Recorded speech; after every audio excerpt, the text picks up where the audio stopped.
A very good morning to you and welcome to the news at 10, reaching you live on NTA News 24 Abuja. I am Muslima Sholebo. And I'm Muspal and Wahab. Many thanks for joining us. Let's begin the news with a quick look at the headlines. Nigeria's Center for Disease Control confirms 10 new cases of COVID-19, bringing total to 184 in Nigeria. Governor Emmanuel orders complete cessation of movement for a period of 14 days following 5 confirmed cases of coronavirus in Akwa Ibom State. President Buhari calls for protection of the poor and the vulnerable following the impact of COVID-19.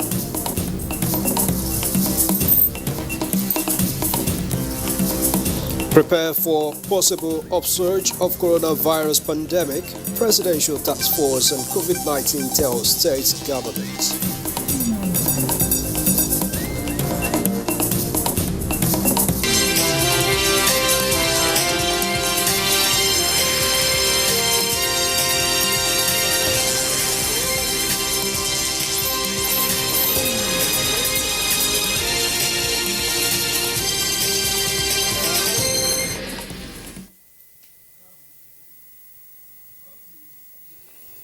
The latest statistics from the Nigeria Center for Disease Control, NCDC, says 10 new cases of COVID-19 has been confirmed. That brings the total number of confirmed cases to 184 in Nigeria.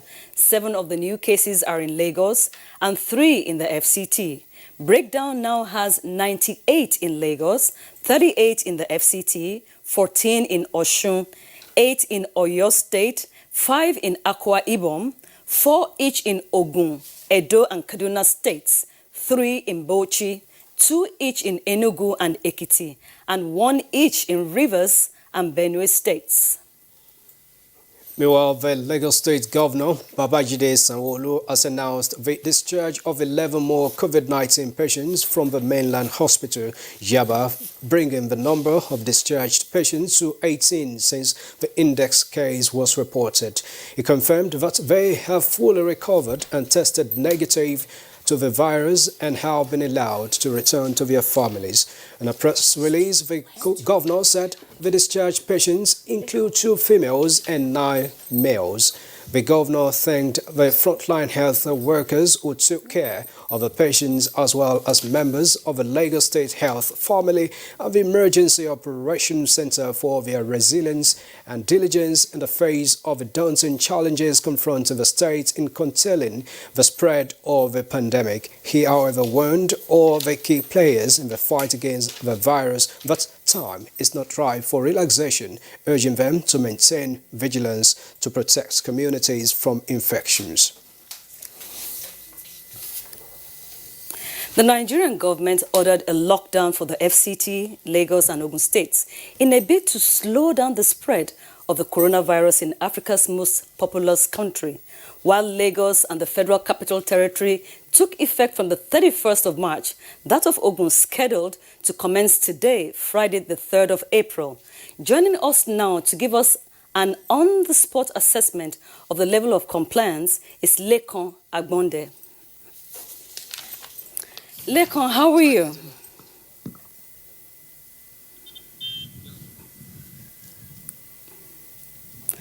Lekan, can you hear me? How are you today?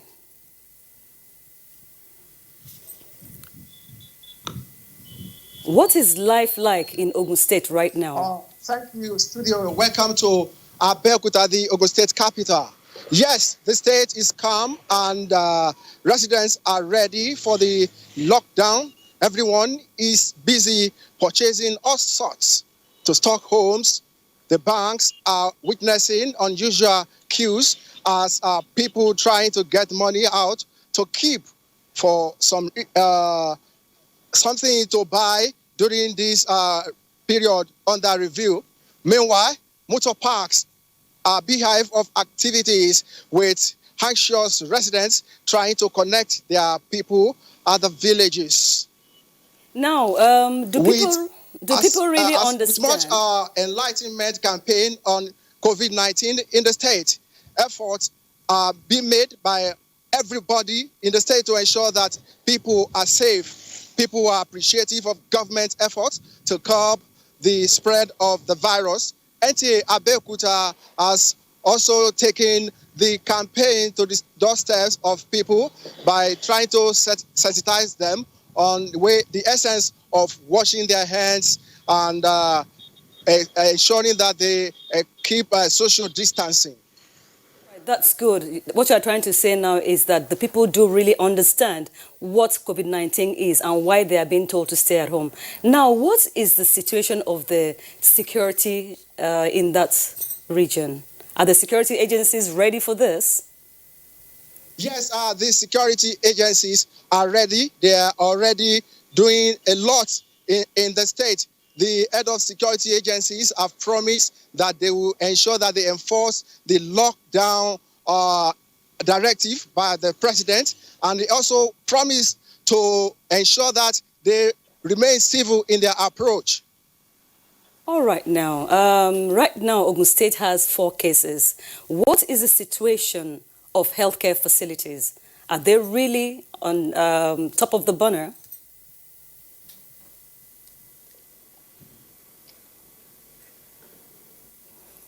Yeah, what I'm trying to ask you is that the health facilities, are they top shape?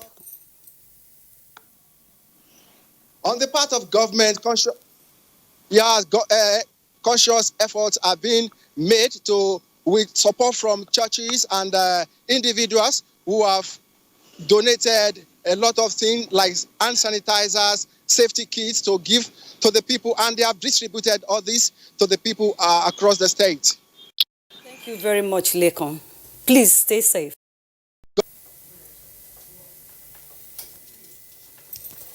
The Akwa Ibom State Governor, Udom Emmanuel, has ordered a complete cessation of movement in the state for a period of 14 days. The total lockdown, according to Governor Emmanuel, in a state broadcast becomes imperative following a report of 5 confirmed cases of coronavirus in the state. Susan Asukwa has the report. The 5 confirmed cases, who are mostly healthcare professionals, Governor Udom Emmanuel say are in good health and have so far presented no symptoms. While the 5 COVID-19 confirmed cases have been moved to the isolation centers for proper management, the process of contact tracing has begun to identify those who may have been exposed to them. To this end, Governor Emmanuel has declared a cessation of movement in the state within a period of 14 days. There will be no movement of persons except those on essential duties who must carry a proper means of identification on them at all times. All business premises, markets, shops, motor parks, and offices must remain closed during this period. The only exception will be pharmacies and grocery shops. All events of any nature are prohibited during this period.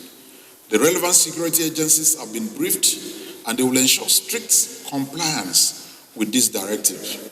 It will be recalled that Governor Udom Emmanuel had few days ago inspected facilities at one of the isolation centers in the state. In Uyo, Susan Asukwa, NTA News.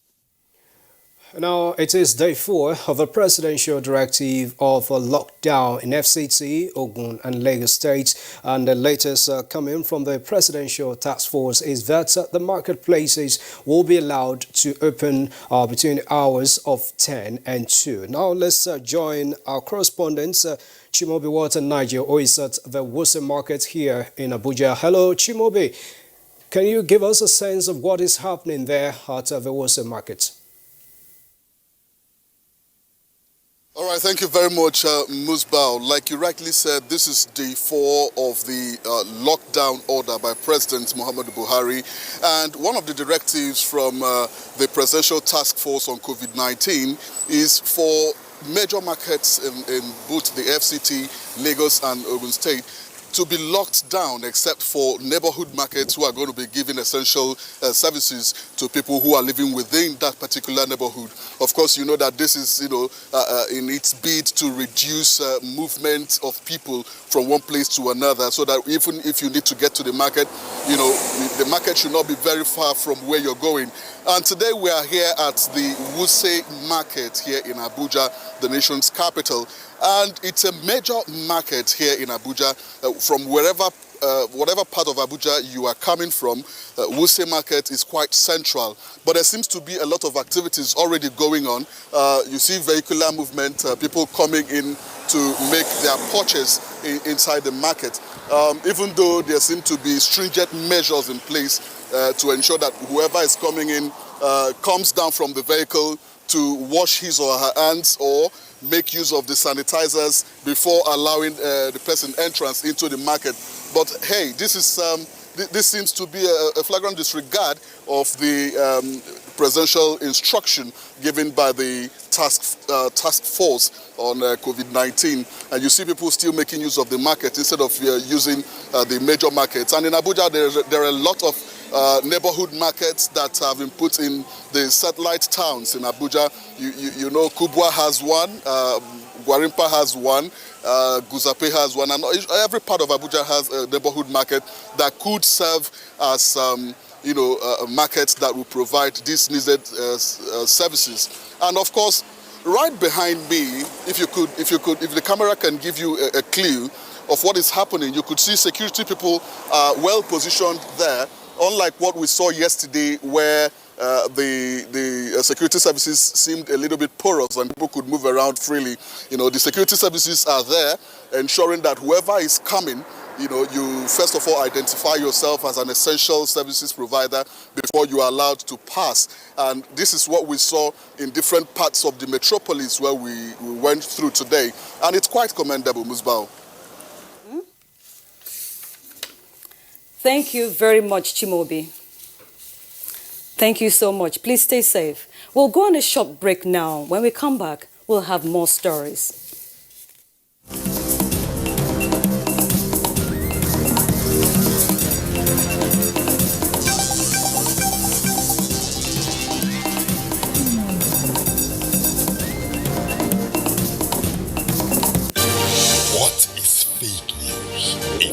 Information with no verifiable source presented as true story on media platforms with the sole intention of causing injuries, chaos, and disaffection between persons, groups, or countries. Fake news facilitates extremism. Fake news creates panic and distrust. Fake news breeds hatred. Fake news kills. Don't joke with it. Don't be in a rush. Verify your sources and facts. It is better late than fake. This message is brought to you by NTA News 24. That COVID-19 is a global pandemic is not in doubt. However, the challenge it poses in different countries and in some cases, individuals is varying. We are now being joined by Prince Azubike, a Nigerian stranded in Malawi, to share his experience. Good morning, Prince. Morning. Yeah, as at early hours of the 2nd of April 2020, 19 countries had not reported a COVID-19 case, according to a BBC tally using data from Johns Hopkins University. Though Malawi was among these countries with no case of coronavirus, however, efforts indicates that just about few hours ago, Malawi has recorded 3 new cases of coronavirus. Is that the situation? Yes, indeed, that's correct. So the president gave an address yesterday where he announced that there have in fact been 3 cases, confirmed cases. The index case was an elderly woman who had recently visited India.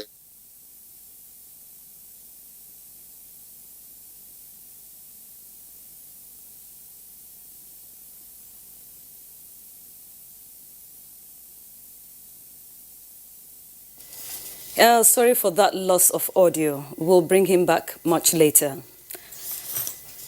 Now, The First Lady of Nigeria, Aisha Buhari, says it is a thing of joy and gratitude to Almighty God to reunite with her daughter after she had been in isolation for about 14 days immediately she landed into the country. The First Lady made this known on her Twitter handle. She wishes all those affected by the coronavirus speedy recovery and prayed for an end to the pandemic. And as Nigeria sustains effort towards containing the coronavirus pandemic, President Muhammadu Buhari insists that value be retained within the economy while the poor and the vulnerable remain protected. The president gave the order at a strategic engagement with the Presidential Committee assessing the impact of COVID-19 on the nation's economy. Now,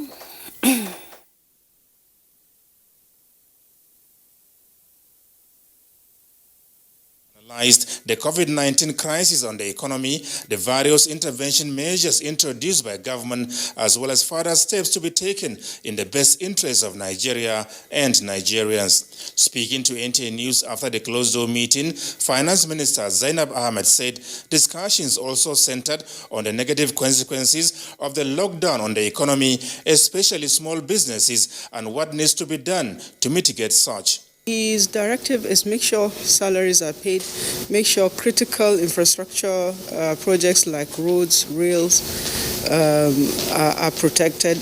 As much as possible, use local inputs so that we retain value within our economy, and also make sure that you have measures that protect the poor and the vulnerable. The Minister of State for Petroleum Resources, Timothy Silva, said President Buhari also engaged the committee members on the situation in the global oil market as a result of the coronavirus pandemic. The economy is not in the best of shapes due to COVID-19. Oil prices are also collapsing every day. So we need to be on top of it and to brief Mr. President regularly. What have you suggested to him? I can't say that. The discussions are still ongoing, so we can't really say where we are now. You know, it's a developing situation. We live here now, oil prices will be different from where we left it when we were outside. So we can't really say exactly what we are discussing now, because it's something where we need to be updating regularly. So what was his response? Of course, he has given us his directives. I mean, he has looked at what we have told him, and he has also given us some direction on how to carry on. It's not looking as easy as everybody thought it would be. The global economy, not naturally, like we all know at this time, will certainly suffer some very serious growth problems that may even lead to recession globally. So what we want to do is to see what can we do as a country to rescue our own situation so we don't go the direction many will go. It's not going to be easy, but we can only just assure our people that we are on top of it and that we'll resolve it, and Nigerians will still be better for it. At the instance of the President, the Zainab Ahmed Committee continued its strategic engagement with the Presidential Committee on Economic Sustainability, led by Vice President Yemi Osinbajo. From the State House, Adamu Sambo, NTA News.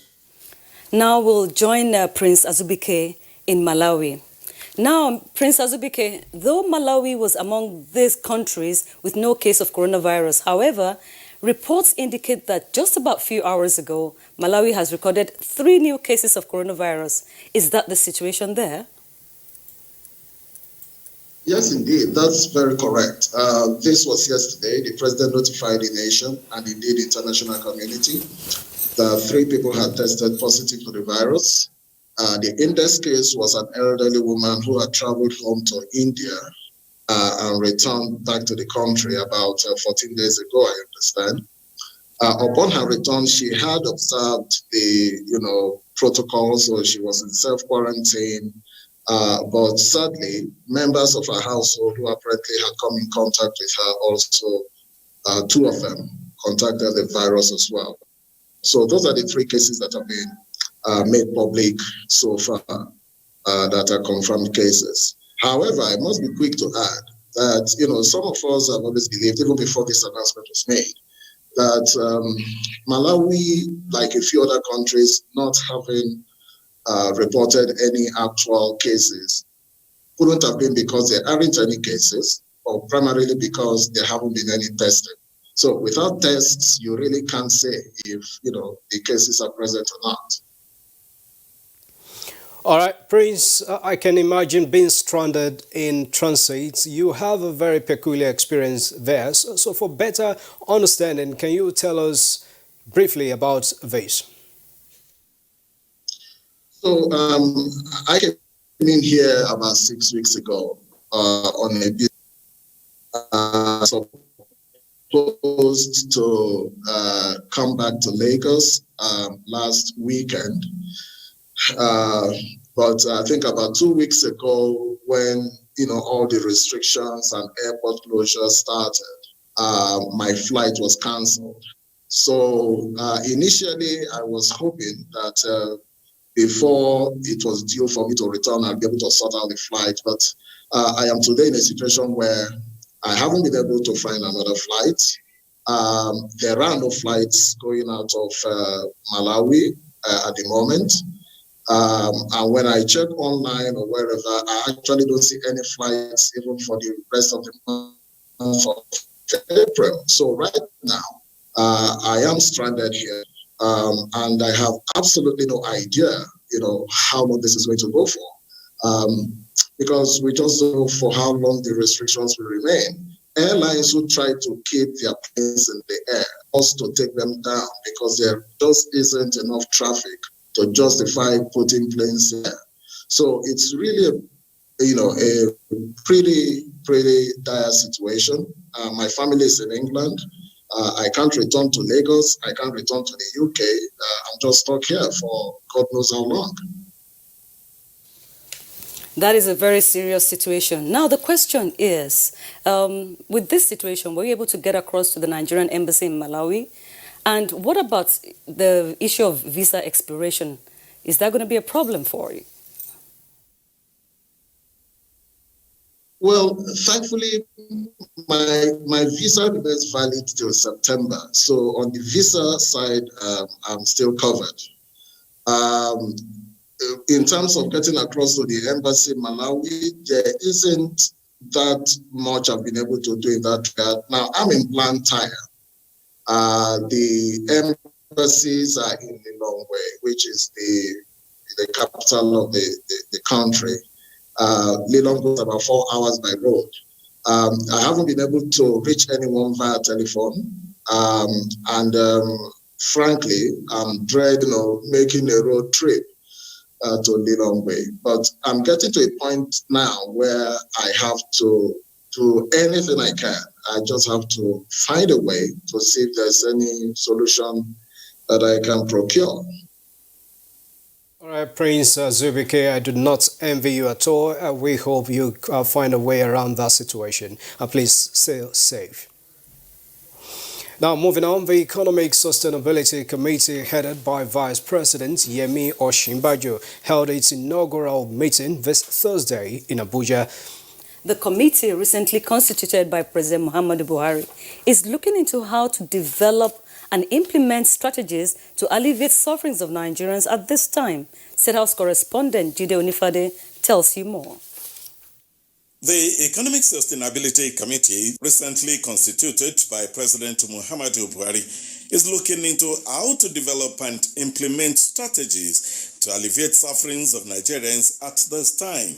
The committee is mandated to take care of the economic challenges. Of course, its implications are very clear for the economy. It has led to a downturn in practically every sector of the economy. Oil revenues have fallen precipitously. Of course, also domestic revenues have also fallen. So we're at a very critical and uncertain time in our economic history and even in our history as a nation. This inaugural meeting is regarded as crucial as major steps have to be taken, such as developing a sustainability plan on repositioning the economy, growing the non-oil sector, and turning the situation to opportunities. In the State House, Jide Onifade, NTA News. We'll go on a short break now. Please stay with us. COVID-19 transmission is mostly through droplets from sneezing and saliva. The most effective way to protect yourself from the virus is to practice good personal hygiene. Wash hands with soap under running water or use an alcohol-based sanitizer if water is not available. Maintain at least 2 meters distance between yourself and anyone who is coughing or sneezing. Cover your mouth and nose with your elbow or tissue when you cough or sneeze. Dispose of the used tissue immediately. If you have traveled recently to a country with COVID-19 outbreak in the last 14 days and you have a fever, cough, or breathing difficulty, call NCDC toll-free numbers before going to the hospital. This message is from the National Orientation Agency.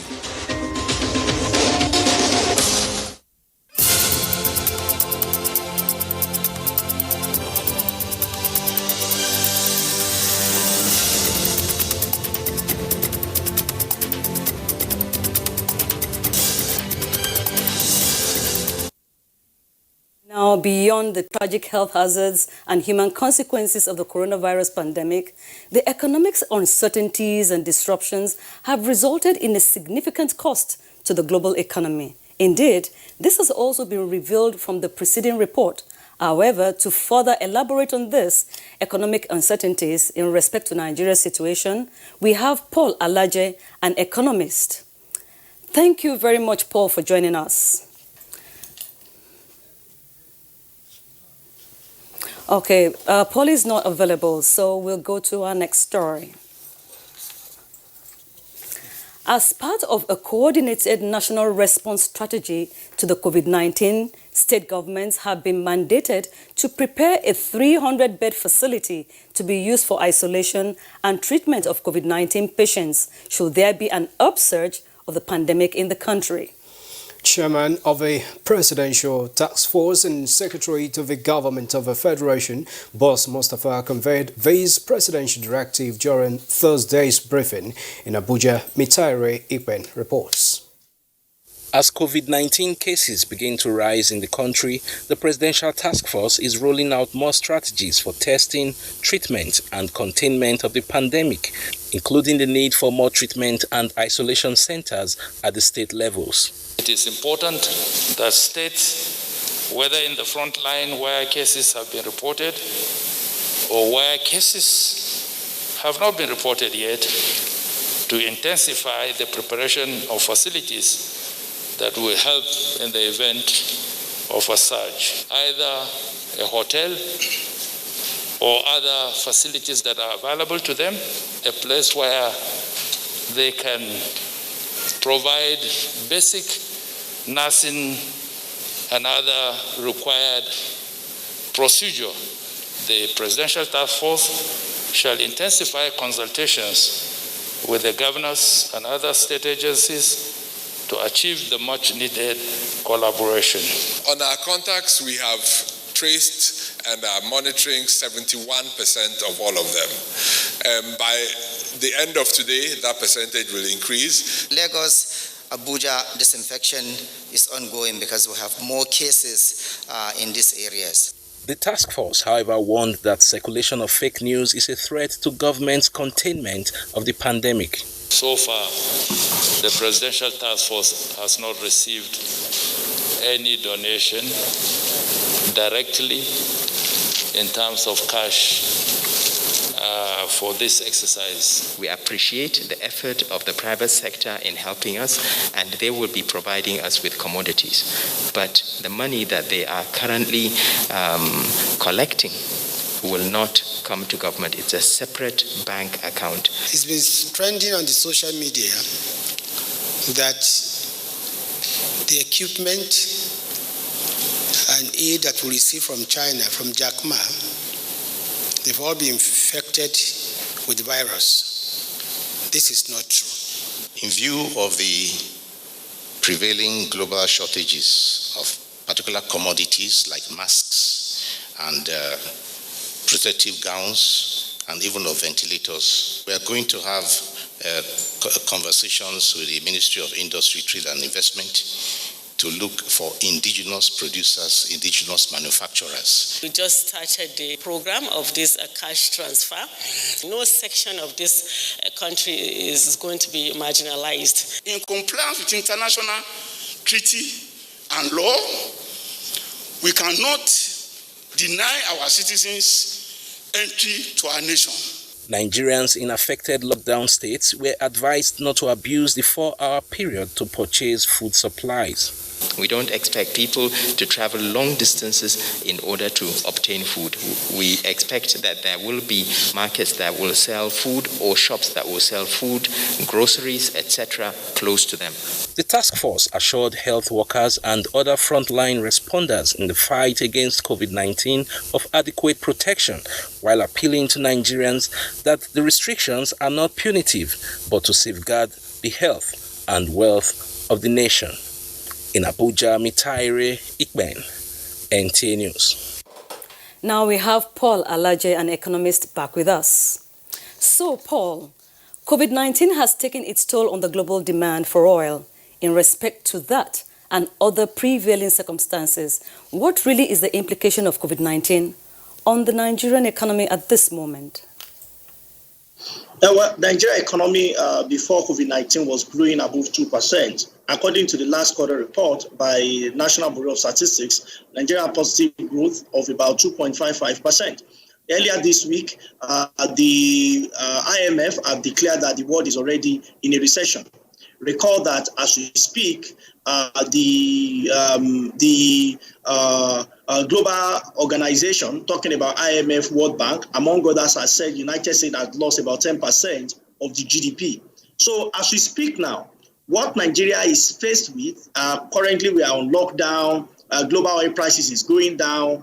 We might have, definitely we will have reduction, significant reduction in revenue, which will not just impact federal government, state government, and indeed local government. And this will have to do with jobs, it will have to do with poverty, etc., because of COVID-19. Not because government don't want to perform this time, but because a pandemic that nobody had expected around the world is ravaging and devastating life and also sucking vitality in economies of countries. All right, it is day 4 of the lockdown in FCT and Lagos, and then the commencement in Ogun State due to the COVID-19. Now, you just mentioned that the impact of this lockdown on global economy or oil sector. Can you tell us about other economic realities that we might contend with, and how can Nigeria have a sustainable approach to this? Okay, so from available statistics, Nigeria is losing over 400 billion naira in GDP, and government is losing a lot in revenue from these 3 major states. Recall that Lagos and Ogun State account for approximately 45 to 50% of our VAT. And if people are at home and what they could only buy is food, which of course is not vatable, is huge revenue loss, not just for Lagos and Ogun State or FCT, but also for government at all levels. So this is it. If people remain at home, which is a necessary thing to do, because we may revive our economy, but if we lose life, we may not be able. I don't think we'll be able to revive such life. So the coronavirus is doing so much damage, not just to lives, but more importantly to economy. Approximately 450 to 500 billion naira is lost on daily basis, because of this situation which we have to go through so that we can overcome this pandemic once and for all. Paul Alaje, thanks a lot. An economist telling us some perspectives on this global pandemic on the global economy. Thanks for your time. Now, moving on to some sharing news as more Nigerians support the federal government in the fight against COVID-19. This time, it is the donation of oxygen ventilators and other personal protective equipment to the University of Abuja Teaching Hospital, Gwagwalada. Doyin Dia has details. oxygen concentrates as well as personal protective equipment such as the face masks are just some of the equipment needed in the treatment of COVID-19. And interestingly, a group of well-meaning Nigerians came together to join the fight against COVID-19 in Nigeria. So when we heard about this COVID-19 issue, we see how people are actually suffering. We come together, we felt in what way can we actually contribute our own little contribution. It's been a very big fight, a very challenging one, but with the help of organizations, our ministry, and individuals, and most importantly, with the help of the hand of God, I think we've been able to do our best. Well, the treatment of patients already tested positive for COVID-19 is ongoing, and experts already assured that where this management is sustained, that there is hope that most of them who have been tested positive and are receiving treatment will definitely come out negative. Doing Dear NTA News. Now, apart from good hygiene, practice, social distancing and isolating for prevention against COVID-19, boosting the body's immune system has been highlighted as one of the ways to prevent coronavirus. Correspondent Olusheye Adiagwo reports on the role of integrative medicine and its place in disease prevention, management and treatment in fortifying the body's immune system against COVID-19 and other infections. COVID-19 is said